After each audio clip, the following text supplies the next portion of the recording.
नमस्कार, मराठी अमृतधारामध्ये आपले स्वागत आहे।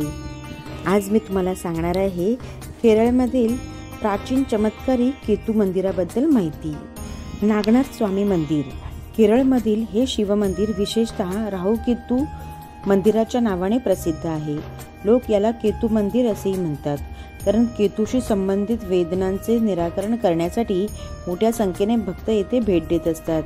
केतूला सापांची देवता म्हटले जाते, कारण त्याच्याकडे माणसाचे डोके आणि सापाचे धड आहे, म्हणूनच याला नागनाथ स्वामी मंदिर असेही म्हणतात।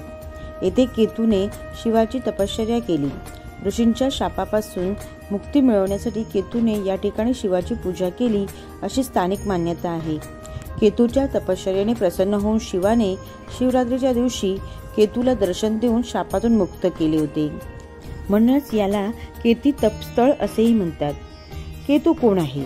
उल्लेखनीय आहे की अमृत मंथनाच्या वेळी देवतांच्या वेशात राहू नावाचा राक्षस अमृत चाखण्यासाठी देवांच्या पंक्तीत येऊन बसला होता आणि त्याने अमृत तोंडात घेतलेच होते, तेव्हाच तिथे मोहिनी बनलेले श्री हरी विष्णू यांना कळले। ती गेल्यावर तिने सुदर्शन चक्राने राहूची मान कापली। त्यापासून राहू मान आणि केतू धड म्हणून पूजली जातात। ज्योतिषशास्त्रानुसार राहू आणि केतू यांनाही 9 ग्रहांमध्ये स्थान दिले गेले आहे। हे दोन्ही छायाग्रह आहेत। आता आपण चमत्काराविषयी बोलूया। येथे लोक राहू आणि केतूच्या मूर्तींना दूध अर्पण करतात।